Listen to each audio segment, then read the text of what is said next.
All right, this is Monday, the 13th, and we're going to be starting chapter 9 today. You're going to watch this video, and then you're going to go get a worksheet that follows along with what we're learning today. You should have also received the note packet that goes with this video so that you can just fill in the blanks, just like we normally do. So we're starting chapter 9 now.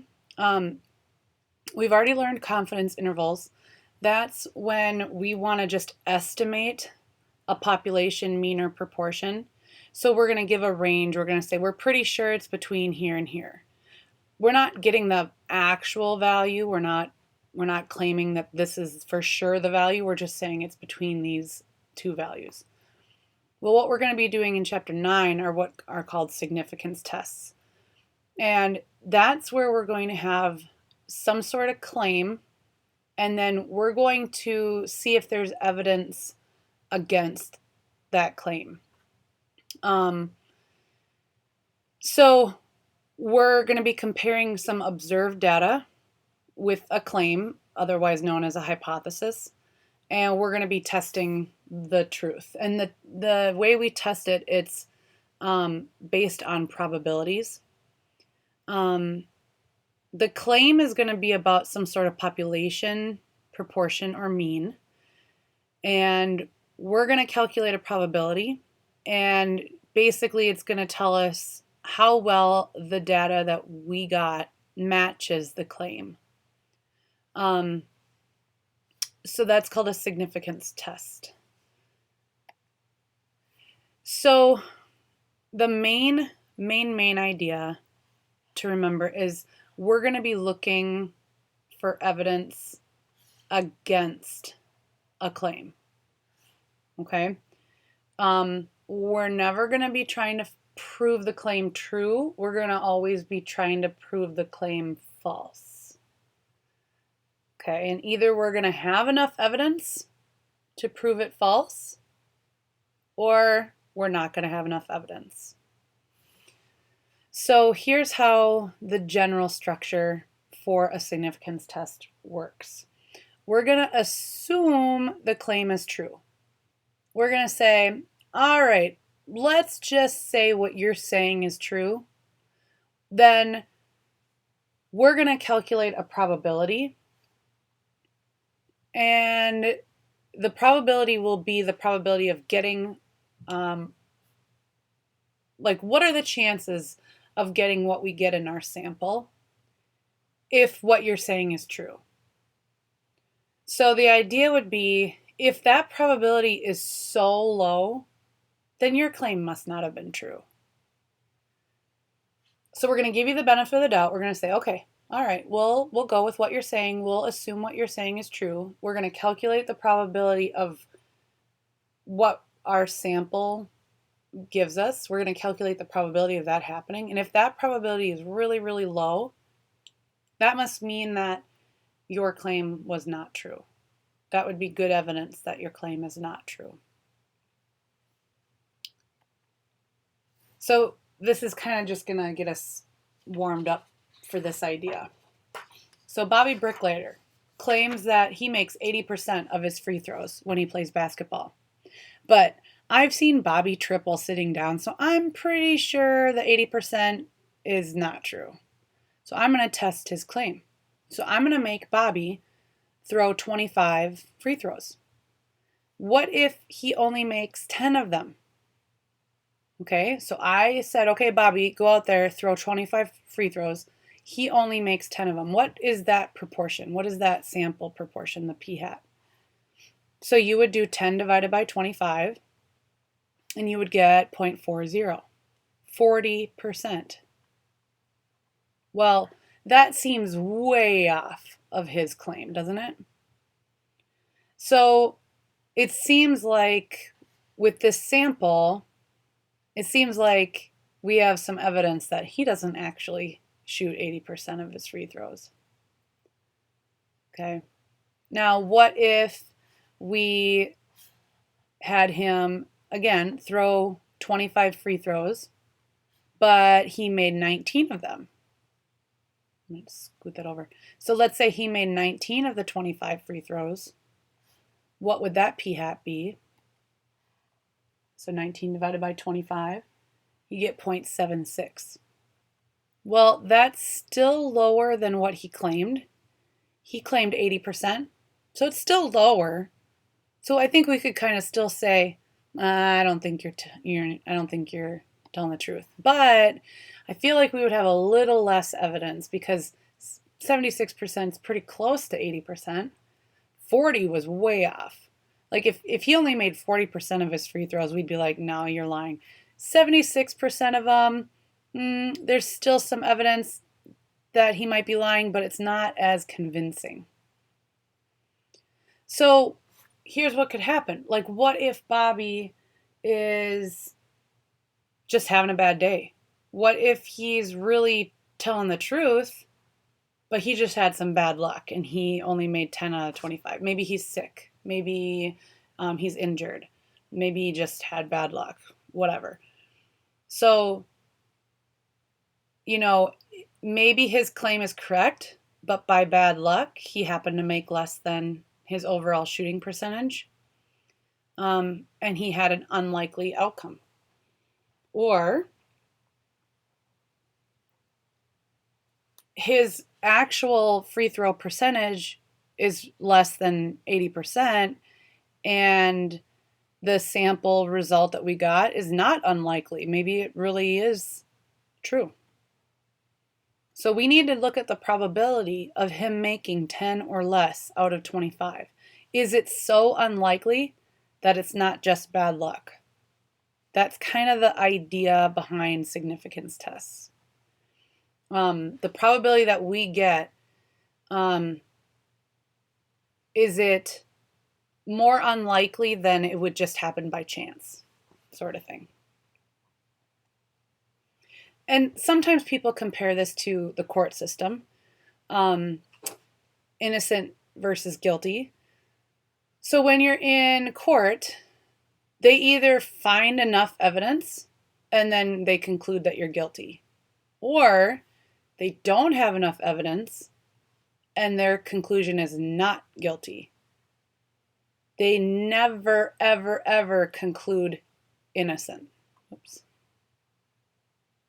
So your conclusion, if there's not enough evidence, you're never proved innocent. You're proved not guilty. And there's a difference because, I'm thinking you could probably think of some court cases where they just couldn't find enough evidence, so the person walks away as not guilty, but we're pretty sure they weren't innocent. Like, we think they did something wrong, we just didn't have enough evidence to prove them guilty.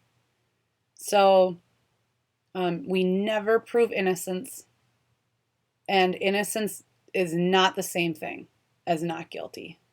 Okay, so be very careful of that. Oops, hang on a second. I moved the screen a little bit. I gotta fix it. There we go. Okay, so when we do a significance test, we have to have two hypotheses. One is the null hypothesis. That's the claim by, maybe a company or someone, and that's the claim we're trying to find evidence against. The alternative hypothesis is what we think is actually true. So my example about Bobby Bricklayer, he claimed he made 80% of his free throws, and we're like, no, I don't think that's true. We think it's actually less than 80%. And we're going to either find evidence against the claim, which would mean that our alternative is true. So we would conclude our alternative hypothesis. Or maybe there's not enough evidence against the claim. So there's not enough evidence to conclude our alternative hypothesis. But that does not mean that his claim was true. It just means we didn't have enough evidence to prove him wrong. So we never, just like we never conclude innocent in a court of law, we never conclude the null hypothesis is true. Okay, so you got to be very cautious of that. We're always trying to prove the alternative. So either we have evidence for the alternative or we don't have enough evidence for the alternative. But we never conclude the null is true. Also, just keep in mind what I have written down here. The hypotheses are always going to be about a population proportion or a population mean. So you have to use the symbols for population proportion, which would be P, or population mean, which would be mu. Oh, and you can't quite see it because it got moved over there. So every time you're doing a hypothesis, you're going to be using P or mu. You're not going to be using P hat or X bar.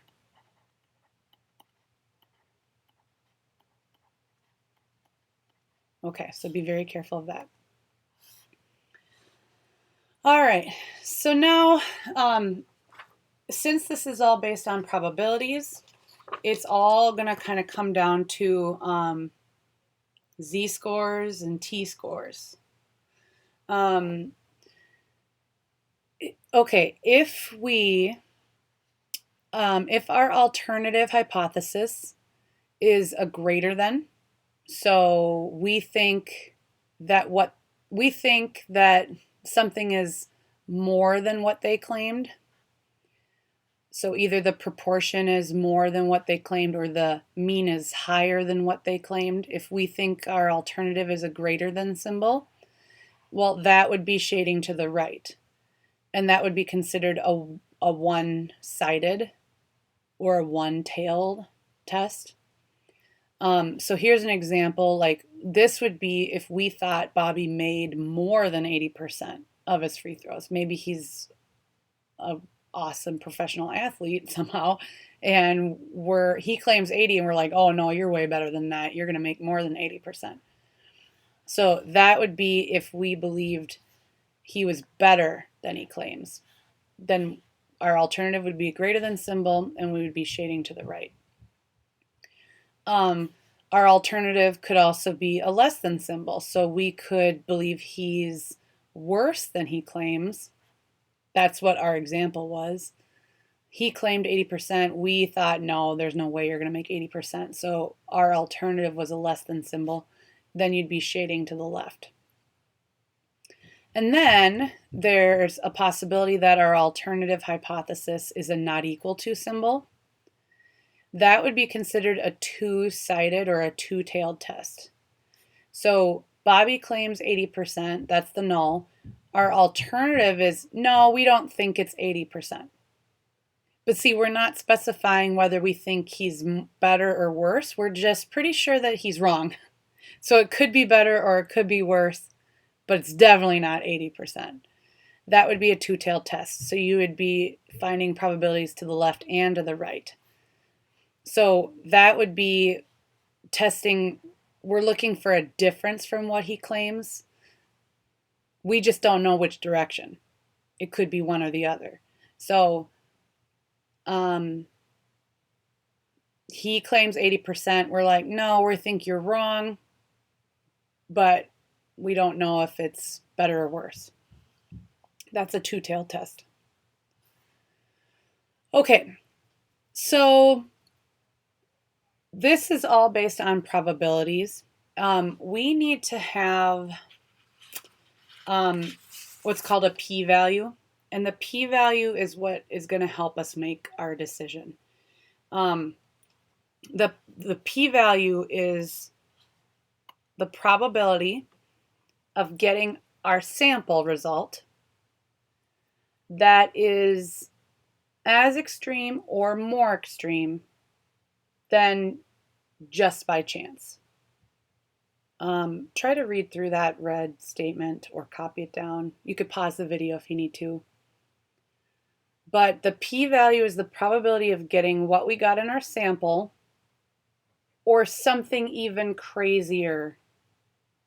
And something more extreme would be in the same direction as whatever we are saying our alternative hypothesis is. So if our alternative hypothesis, I'm going to go back a page. If our alternative hypothesis is to the right, a greater than, then our p-value would be the probability of getting what we got in our sample, which would be like this line, or something farther to the right. Or if our alternative is a less than, we'd be finding the probability of what we got in our sample, which would be this line, or something more to the left. And then if it was a not equal to symbol, it would be the probability of what we got in our sample, or something more extreme to the right or left. So, I mean, I think you can kind of tell where some z-score and t-score stuff is going to be coming in. So the smaller the p-value, the more evidence we have against the null. Because what that's saying is what we got is really unlikely to occur. So we're going to give you the benefit of the doubt. We're going to say, all right. We're going to say that your null is true. We're going to find the probability of getting our sample result. And if that probability is super small, then there's no way your claim was true. So we have strong evidence against your claim. If the p-value is large, that means we have not enough evidence to go against your claim, because it says that the result we got is likely to occur when the null is true. So we're going to give you the benefit of the doubt. We're going to say, okay, if your claim is true, we're going to find the probability of it happening. And if that probability is large, that means that, yeah, it was likely to occur. Okay, now we would just say then we don't have enough evidence against the null. We would never, ever say the null is true. We just say we don't have enough evidence against the null. So eventually we're going to learn how to calculate p-values. That will be in 9.1 day 2 notes.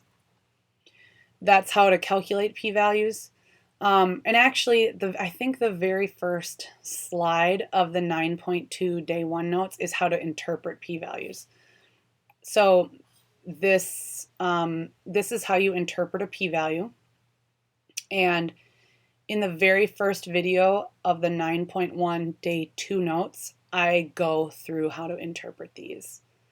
So you can watch that video next if you want, or watch it later.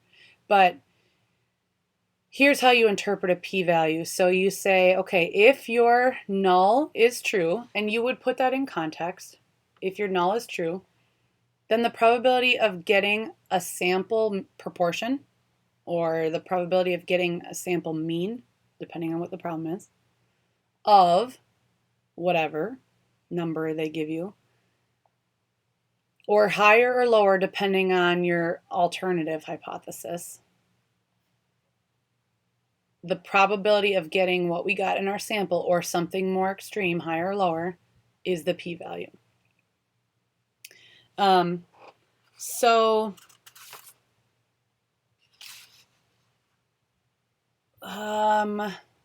Let's just look at this kind of really quickly. So hemoglobin is a protein in red blood cells that carries oxygen from the lungs to body tissues. People with less than 12 grams of hemoglobin per deciliter of blood are anemic. A public health official in Jordan suspects that Jordanian children are at risk of anemia. He measures a random sample of 50 children. For the study of Jordanian children, the sample mean, I'm going to underline it. The sample mean, so it's a mean problem, was 11.13. And then the p-value that the significance test gave was 0.0016. Okay, so for now they're giving you the p-value. We'll be able to calculate it tomorrow.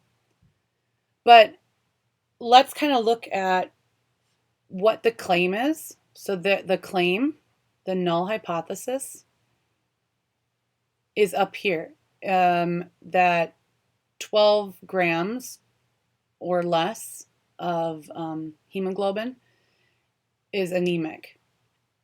And they think that the Jordanian children are at risk of anemia. So I'm going to actually back up. All you really need to know for interpreting this is the fact that being less than 12 is considered anemic. So if we're going to interpret this p-value, this is the probability of getting what we got in our sample or something more extreme, less than that. So I'm going to try to write it in the context of this. So if the null hypothesis is true, if 12 grams is the cutoff for being anemic, then the probability of getting our sample mean of 11.3 or lower, because it's a less than, is 0.0016. So if the true mean hemoglobin level of Jordanian children is actually 12, the probability of getting our sample mean of 11.3 or something smaller is 0.0016. Okay, it's kind of a lot to digest. I want you to do the best you can. If you need to look back over the notes or work with someone, go ahead and do that. But work on the first worksheet. And then tomorrow there'll be some more videos and you'll work on another worksheet. Okay? And you can always read through the book if you need to. But give it your best shot. Okay? Thanks.